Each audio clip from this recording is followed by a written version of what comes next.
the lunch and learn on financial wellness. If you have not done so, please turn your cell phones off and please be courteous to our speaker and don't talk to your neighbor during the time that he's speaking.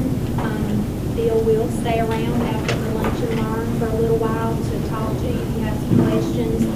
You can ask at the end, we'll give you time, but if you'd rather talk to him one-on-one, he'll be happy to stay and talk to you. But if you will, help me welcome Bill Harn, our speaker for today. Thank you, guys. We're going to be covering, everybody got a sheet, the financial house sheet? Yes. Okay. This is a class, guys. We're all here to learn, right? So you're going to teach me some stuff. I'm going to teach you some stuff and stuff like that. But so can everybody hear me good? Okay. So what we're going to cover today is how to build a financial house and not go backwards. Okay. So anybody in here ever built a house before? A regular house? No? Okay. Like when you're building a regular house, the first thing you start off with is a set of plans, right? Okay? With me? Okay. So that would be a blueprint set of plans. Okay, so you have to know what you're going to build, right? The next step to your financial house, okay, is a good foundation, right? If you were building a regular house, you'd want a good foundation that you sat on, that your house was sitting on, okay? The industry calls that life insurance. We call that income protection, okay? What's your greatest asset that you have? Yourself, your ability to earn an income. That's your greatest asset, okay? So you want to protect that along with some other assets. But income protection, which would go for your life insurance, your health insurance, your auto, and your home. Okay, those are the greatest assets you have, so you want to make sure that all those are properly protected, right? Okay, the next step, most people put debt right here, okay, and they try to take all their money to get out of debt, right? A lot of people, we just got through tax season and stuff like that. What did most people do with their income tax refunds? Do you think? They spent it. They went and paid their debt down, and now they don't have any money, so now they're going to go borrow money to take care of their emergencies and stuff. So, emergency fund is your next most important thing you can do financially. Okay? You guys with me? Okay. And then my favorite is retirement. Okay? And that would be the freedom to work or not work, right? Anybody in here like to be retired right now? Like never have to work again? Wouldn't that be pretty cool? Okay. Debt elimination. I think most people figure out once they have any debt, they don't want to have that debt anymore. So they try to figure out ways to get rid of it. We're going to talk about that. And then, does anybody have children in here? Okay. So you want to save for your children's college, right? That's probably one of the most important things that women say is like, I want to save for my baby's college, right? So college would be the next step. Okay. So what we're going to do is we're going to take each one of these, okay, and we're going to break those down. Okay, so just going to make sure it's stay on track. Okay, so we're going to start with the bottom. Okay, that's the foundation to your financial house, and explain why that is the foundation to your financial house. Is we did cover that. Your greatest asset is your ability to earn an income. Okay, so there's a couple of different kinds of what we're going to talk about as life insurance, okay? Anybody in here married? Okay, there's a couple of people married. Anybody so several people have babies at home, right? You have children. So who all has children? Okay, are they dependent on you financially right now? Pretty much, okay. Homeowners, anybody in here own homes? Okay, so if you have assets like that, guys, you want to make sure that they're properly protected, okay? So we're going to break down life insurance, and we're going to talk about the two different kinds real quick. And I promise this is like the most like, man, we didn't come here to talk about this stuff, right? Okay, we're going to talk about the good stuff, the retirement, and I'm going to spend some time on that. But let's talk about life insurance. There's two different kinds of life insurance, okay? One is called cash value, okay? And it could have several different titles like whole life. Anybody ever heard of whole life insurance? Okay. Universal, flexible, or variable. Okay? And the way that those work, all those different policies, they all work the same way. They work like this. Basically, you're paying money, you have insurance, and they say that you have a savings over here. Okay? For the first 1 to 5 years, they keep all of the money that you put in there and it goes to the insurance company because commissions are a lot higher and they're going to get all their money up front. Okay? You guys with me? Okay? You'll be a financial expert after this class right here if you really absorb some of the stuff that we talk about, okay? The next thing is they pay you a low rate of return of 1 to 7%, okay? And normally that's about 4.5%, okay? And if you understand investing, you can get better than that, okay? And we're going to talk about that in the retirement stage over a long period of time. And then the next thing is that if you go, once you have some money starting to go into that savings portion, okay, so you're paying the insurance and then eventually some money after the first 1 to 5 years, some goes into the savings portion. If you wanted to take that out of there, you are going to borrow that money. And whose money is that? Your money. Okay? Have you ever borrowed your money before? Have you ever put your money into a bank and borrowed your own money? Maybe on a 401k where you pay yourself back, but this isn't like a 401k. That interest, you're paying the insurance company. Okay? Would anybody do business like that? Would you do business with a bank like that? Probably not, right? Okay? And then here's the kicker, that if you die, they're going to keep, it's not your savings anymore because you're passed, so they're going to keep your family's saving. And what do I mean by that? Basically, this savings portion right here goes back to the insurance company. Okay? Does that sound right? Okay? So if you had that and you knew you had it, how quick would you get rid of it? Pretty quick, right? Okay? So our philosophy is a little bit different, okay? And you know, Susie Orman was in Savannah this weekend. Anybody get a chance to go? No? Good show, okay? And basically, a lot of the things that we teach and talk about, Susie Orman, Dave Ramsey, and people like that support this kind of stuff, okay? So basically, that's what they call cash value life insurance. Well, you have another choice, okay? A lot of insurance companies won't tell you that you have more choices than just that one, but you have a choice of a different kind of insurance called term insurance, okay? And basically, it's like your auto, your homeowners, your health insurance. It's insurance, and that's what it is. It's insurance. It doesn't have a savings account attached to it. Because if it was such a great idea, wouldn't they just attach savings accounts to all your insurances? Right? Okay? So basically, term works like this, okay? Would you agree that in the early years, we don't have much money? Okay? But when you get out here at retirement, you better have some money set aside. Okay? In the early years, you might have some children, you might have some debt, and a mortgage. Okay? So your protection needs, okay, are the greatest that they'll ever be right there. Okay? You guys with me? Okay? Starting to get warmed up now. Okay, I was a little bit nervous at first, but okay. So you guys get that so far? Are you with me? If you have any questions, please ask me, okay? Because this stuff is, it might not seem important to some of you right now because you're young and stuff like that, but guys, this is like finances 101, and they don't do this in schools. Colleges, I just hired a guy that he just graduated with a CPA degree, and they never, the bachelor's that go, to become a CPA, and they never taught him this kind of stuff right here, which is the basic principles of finances in your personal life, okay?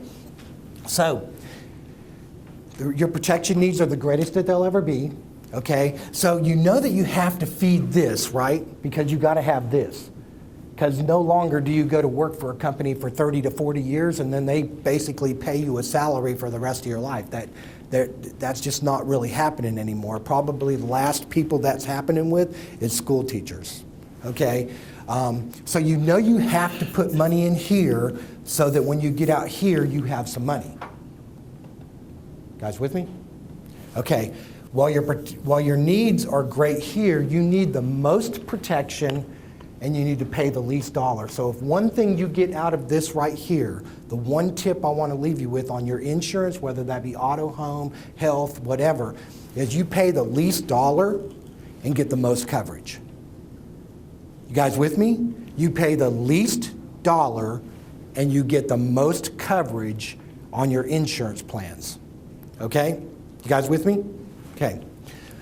Now, over this period of time, which normally takes about 20 to 30 years for you to accumulate enough money to retire on, your responsibilities are going to decrease, your children are going to be grown and out of the house, your debt's going to be paid off, and then your mortgage is going to be paid off. So your protection needs are little to none because guess what? The funeral home will take a check, okay? Or they'll take cash. You don't have to walk in there with an insurance policy, and that insurance policy is not going to buy you food later on in your life, okay? So you got to feed this monster right here. Savings, personal savings, guys, and we're going to talk about that, but that's your insurance. So what kind of insurance do you buy? Term, okay? The next thing we're going to talk about is an emergency fund, okay? Most people will put debt right here and they'll try to take all their extra money to get out of debt, because anybody in here like debt? Like after you just taste it one time, it's like, man, I don't never want to taste that again, right? Okay? So emergency fund is extremely important. If you're ever going to beat the debt cycle, you have to have an emergency fund, okay? Now, experts recommend that you save about 3 to 6 months worth of your income for emergencies. Why is that? Because if you lose your job, you'll have money to live off during that period of time, okay? Also, if you need tires on the car, baby gets sick, whatever that is, you can take care of those needs, right? Okay? So you want to have, now most of the people that I deal with, guys, are middle income America, and most of us ain't going to have like 3 to 6 months worth of our income set apart. You understand that, right? Okay, let's get realistic, okay? The goal is 3 to 6 months, but guys, if you could at least, if you're like single, you want to feed that at about $50 a month, okay? And it's forever, like you want to put money in there forever, okay? If you're married without kids, I would say about $100 a month, and if you're married with kids, you need to get that up to about $150. If you're a business owner, if you have a business on the, that you do, you're like self-employed and stuff, that thing better be feeding about $250 a month into your emergency fund. Okay, you guys with me? Okay, so what do we use our emergency fund for? What do you think? Okay, so a source of income in case you get hurt. Okay. What about pizza one weekend? Like, do we use our emergency fund for pizza one weekend? Popcorn, movies? Okay. Take the kids to the water park? Nope. Okay. So it's for emergencies, guys. It's for something that you would actually go into debt for because you got to take care of it. It doesn't matter. You got to do it. It's like your car broke down on the side of the road. And you're not going to just leave your car sitting on the side of the road, right? You're going to figure out a way to get it home or someplace. Okay? You guys with me? Okay? So emergency fund is extremely important. If you ever want to beat the debt cycle, you have to have an emergency fund. Okay? You guys with me? Okay. The next step, and my most favorite, okay, is retirement. Okay, so we're going to spend a little bit of time on this because to me, it would be fun to be retired right now, right? And I talk to people, I sit down with people, and they're like, I'll never retire and I'll never do that stuff. I'll always work until I die. I understand that. But when you're 70 and 80 years old, come tell me you still enjoying working. You know what I'm saying? You got to set aside money, guys. Okay, so retirement is the freedom. It doesn't mean you don't work or have to work. It's the freedom to work or not work. Okay? And wouldn't you want to have that freedom? Like right now, wouldn't that be cool to say like, okay, I'm not going to go do that today. I'm going to go do something you want to do. You guys with me? Okay. So in order to do that, we know that it's going to take what? Money. You got to have money to do that, right? Okay. Some of you guys look really, really good, but guys, they're just not going to, that good looks isn't going to get you very far, right, when it comes to living and stuff like that. So you got to have money. So we're going to take an example, okay? And if you're older than this or you're younger than this, it's an example, okay? So I just want you to get the point. Let's just say that we save $200 a month and we do that for 35 years, okay? To me, that's a lot of money for a long period of time. Would you agree with that? Okay, $200 a month for 35 years, and you know what? We're like, man, I don't know about putting that money in the market or invest in it and stuff like that. So what you do, you got this big old cookie jar at the house, okay, and you stick $200 a month in that cookie jar for 35 years. Okay, it's retirement time. You're like, whoa, awesome, great. So you go to the cookie jar and you open up the lid and you start counting your money. How much money you got? Anybody want to guess? Probably 10,000? Somebody say 10,000? Not much? Okay. You have 84,000 bucks. Okay? Now, I've done this in some high schools and stuff like that, and they go, whoa, I could live off of that for the rest of my life. And that's like 7th to 12th graders, okay? Exactly, because we know inflation, and 35 years from now, it's going to be ridiculous. I remember going up in my dad's attic, and there was 4 of us, okay? And back in the 70s, he was making like $7,000 a year. We've seen it on his pay stubs. It's like, man, just try to raise yourself off of $7,000 a year today. It's almost impossible, okay? So would we agree, would we have a unanimous agreement that $84,000, you're not going to stay in retirement, you're going to be getting back out of retirement and going back to work, okay? And that would even be if your spouse saved too, because then there's 2 people to take care of, and then you only have like 160,000 bucks. Okay, you guys with me? Okay, so we got to make that grow, right? We can do the $200 a month, and we can do that for 35 years, but stick it in a cookie jar is just not going to get us there, okay? So we have some different options. CDs, stocks, bonds, and mutual funds, okay? Before I go through those, what we're going to talk about is the rule of money, okay? All money works around this rule, and it's called the rule of 72. And basically what it says, if you take the rate of return that you're getting on your money and you divide that into the number 72, it approximates how many years it takes your money to double, okay? So in that case, your money would double every 24 years, okay? So every 24 years, your money would double, okay? So let's just say that you put your money down at the bank and they gave you a 10% rate of return. 10 goes into 72 how many times? 7.2 times. Very good, awesome. 7.2 times. So that means if you started out with 1,000 bucks, in 7.2 years, you would have $2,000. Okay, you guys with me? Get excited about that? Okay, so let's apply that to life, okay? Let's just say that we go someplace and we do get a 3% rate of return, okay? Anybody know what CDs are returning right now? Less than 1, okay? So if you take the rule of 72, 1 goes into 72 how many times? 72. So how many years would it take your money to double at 1%? 72 years, okay? Can you get excited about that? How many people got 72 years to invest, right?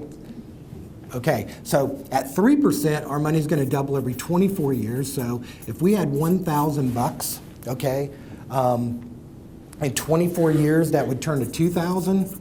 In 48 years, it would turn to $4,000. Okay, guys with me? Excited? Okay, at 6%, let's just say that we could average a 6% rate of return over that same period of time. Okay, so that's going to double every 6 goes into 72. How many times? 12, right, good. So you got 24, 36, and 48. So 6 in 12 years, that would be if you had $1,000 and put it in there. In 12 years, that'd be $2,000, $4,000, $8,000, $16,000. Same amount of money, just in a different place. So would you rather have $4,000 or $16,000? 4 times the amount of money, twice the interest, okay? So let's just say if we averaged a 12% rate of return, okay? Just say, if you average a 12% rate of return, your money would double every 6 years.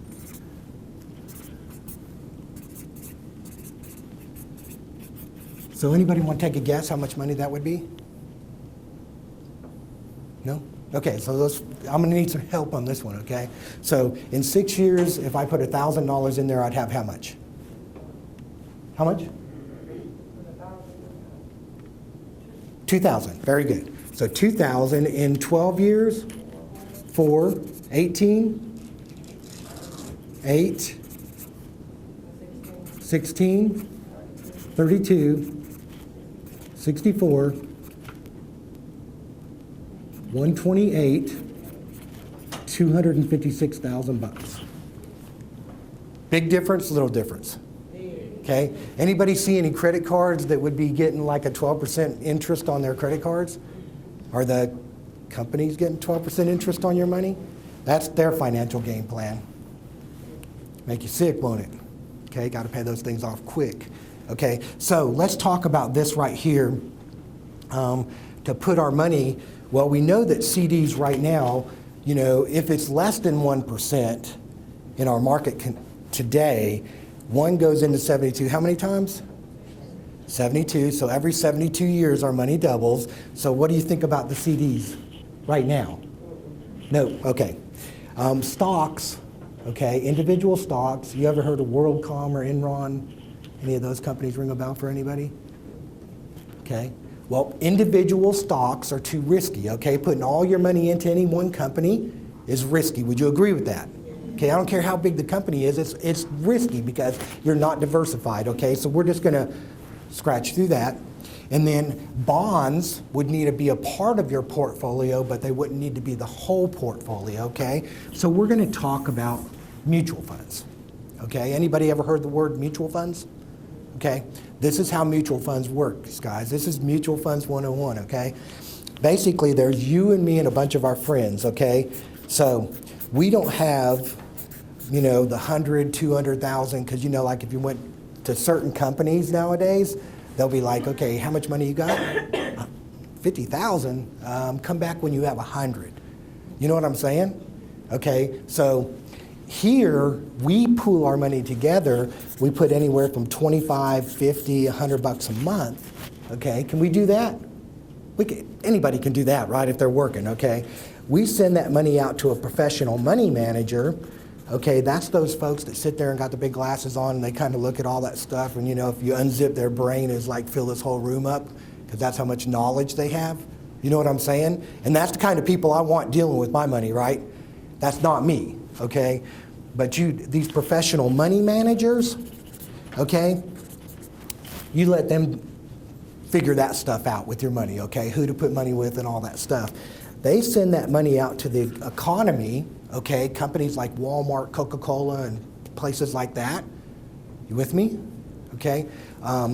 They send that money out there. The great thing, and here I'm gonna give you a tip, a spelling tip, okay? If you don't know how to spell a word, you just go like that, scribble on the end. Is that right? That was a good tip. Okay. I'm just kidding. I'm just kidding. I know we're in school setting and stuff like that, but I wanted to see if you guys really were alive and could laugh, okay? But with mutual funds, they can't put no more than 5% of your money into any one company, okay? So if you put money in there, you're diversified. You have anywhere from 75 to 100, maybe sometimes 150 different companies that you have pennies in, okay? Now the chances of 75, 100, 150 different companies going all under at one time, we're probably not gonna be here. Would you agree with that? Okay, so one of the things here you wanna learn is diversification is the key, okay? And the other key here is dollar cost averaging. That means like you put $25 a month in there and you just keep on putting $25 a month in there. It doesn't matter if the market goes up, the market goes down, because when the market's down, are you making money or losing money? Okay, so where do you want to buy? Okay, when things are $100 a share or $50 a share? Where do you want to buy? When it's $50 a share. I don't know about you, but I like shopping for bargains and discounts and stuff on sale, right? So would you say that that's on sale if it normally costs $100 and you buy it at $50? That's a sale. Okay, so why when the market goes down, everybody freaks out and says, hey, look, I'm not putting my money in there, you know, that's when you should be like, can I find any more money to put in there? Because that's when you make your money. It's not when the market's all great and everything's up at the top, like now. You know what I'm saying? If you could just get that one little concept right there, you would be so far ahead of everybody else. You know what I'm saying? Because most people, when the market is down here, they're freaking out thinking, I'm going to pull my money out, I'm not going to do this anymore. And all it is a cost per share. You still have the same amount of shares. It's just the price per share, and all you're going to do is keep on buying at a discount and waiting for that thing to come back up. Yeah, so basically, you buy it at low, and you know sometime it's going to have to go up. It's not going to keep going down. Absolutely, Right? absolutely. The market's been around. I mean, mutual funds have been around for like 70-something years. And they've all, guys, think about all the stuff that's happened over the 70-something years. I could, if I had time, I have like a graph thing that would show you, and we'd go through like this, here that happened, here that happened, here that happened, and it's always rebounded before. You know what I'm saying? So the likelihood of it rebounding again is pretty confident that thing's going to go back up. You know what I'm saying? Okay. So when? Right. If it's up, there's always a chance for it to go higher. So if you just, like, if you need the money right then and it's up, you're going to go ahead and sell it. Well, we're talking about retirement. Okay, what age is retirement? 65? Okay, so we got a 65. Anybody else? What age is retirement, guys? 70? Okay. Anything else? What controls your retirement? What's the only factor that controls your retirement? Money. Money. If you had enough money, man, you could retire when you were 1 year old. You know what I'm saying? It's a money thing. It's not an age thing. Does that make sense? Okay? So don't let the world keep you like thinking that you got to reach a certain age to retire, you got to do this, you got to do that. You know, we could go into a lot. There's a lot of stuff that I could teach you that's just, it's financially sound, but we don't have classes on stuff like this. You know what? They never taught me in school, put it that way, okay? So basically, let's get back on track here because I'm running out of time. So if we're going to invest in mutual funds, then there's another thing called taxes. Anybody here like to pay taxes? Nope. Okay, so what do we have tax shelters wise? We have, anybody heard of the Roth IRA? Traditional IRA, 403Bs for school systems and churches. We have 401Ks for big businesses. We have simple IRAs for small businesses, self-employed pension plans for people that are just single owners and stuff like that. So basically we have all these different investments. It's like, okay, where do I put my money? Right? Okay, in the state of confusion, people do not make choices. Would you agree with that?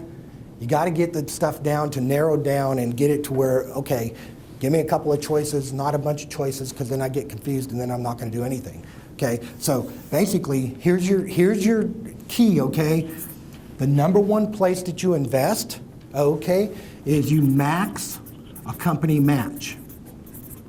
Okay, so if your company matches you, what I mean by that is if you put in 3% and they put in 3%, but if you put in 4%, they still only put in 3%, and it might be 50 cents on the dollar, it might be 25 cents on the dollar, it doesn't matter. Free money is free money. You with me? Get the free money. It doesn't matter how much free money it is, it's just get all the free money, okay? So you max the match, okay? So if you don't remember anything else, it's like walk into there, I just want to max the match. You with me? Okay. If you got to invest more money than just maxing the match, then you want to do your Roth IRA, and you want to do that for the tax advantage of with your Roth IRA, you're not going to pay taxes on the growth. Okay? You guys with me? Just remember that. It's tax-free when you take it out. Okay? We could go into a lot more detail and stuff like that, but I'm going to leave it at that right now, and we're going to cover, Cindy, how much? 10 minutes? Okay. We're going to cover debt, okay, because this is extremely important. Debt elimination. Okay. So one of the first keys on debt is never buy new. What do I mean by that? Never buy new.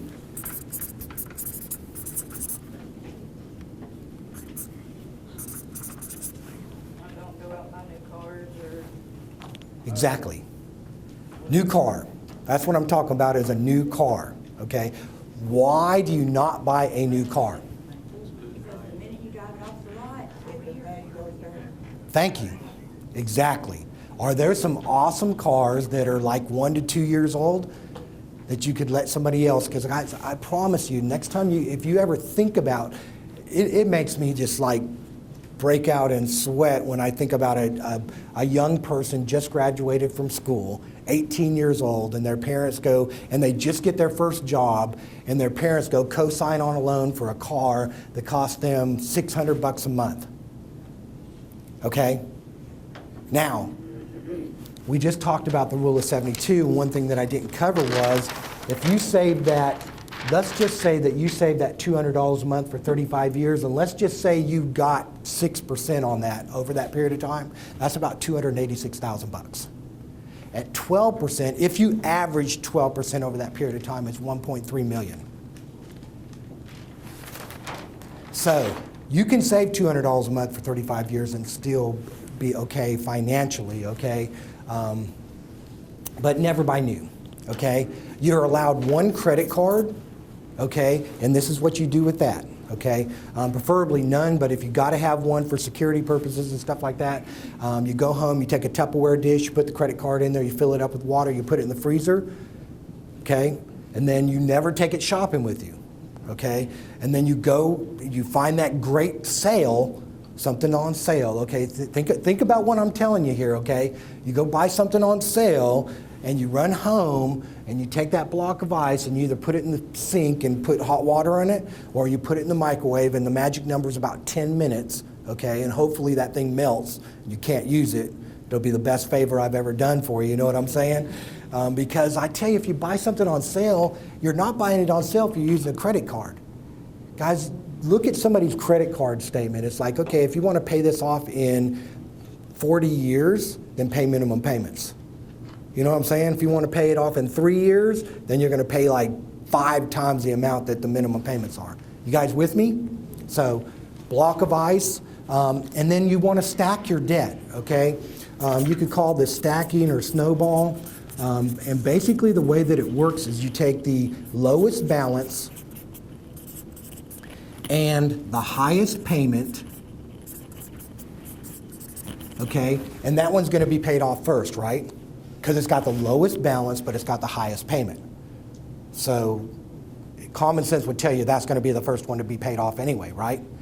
Once that money gets freed up, say it's $50, okay?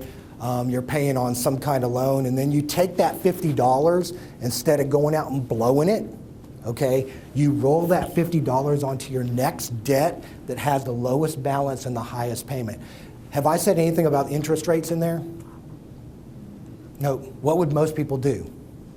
They would try to pay off their highest interest rate first, okay? And what happens, they miss the effect of the snowball or the stacking, because you want to free up money as quick as possible, because it's not the interest rate, it's how long you're exposed to it. Think about that, guys. That's pretty deep, but think about it. It's not the interest rate, it's how long you're exposed to it, okay? So go get with one of your math buddies that's like genius person and have them calculate that out and prove that to you, okay? So basically you stack your debt, okay? You with me? And always have a plan. Guys, you don't have to have a house payment to keep a tax write-off and all that stuff, okay? You can be totally debt-free, okay? And then the last thing for college, for children, okay, there's 3 ways to save for children's college, okay? One is a 529 plan, and I'm not going to go into details on that. The other one is the Coverdale Education and a UTMA account, okay? Did I say anything about a cash value life insurance in there? That is not the way to save for children's college, guys. 529, Coverdale Education, or a UTMA account, okay? So let's wrap that up real quick. And what kind of life insurance are we gonna buy? Term. And what's our key factor on buying insurance?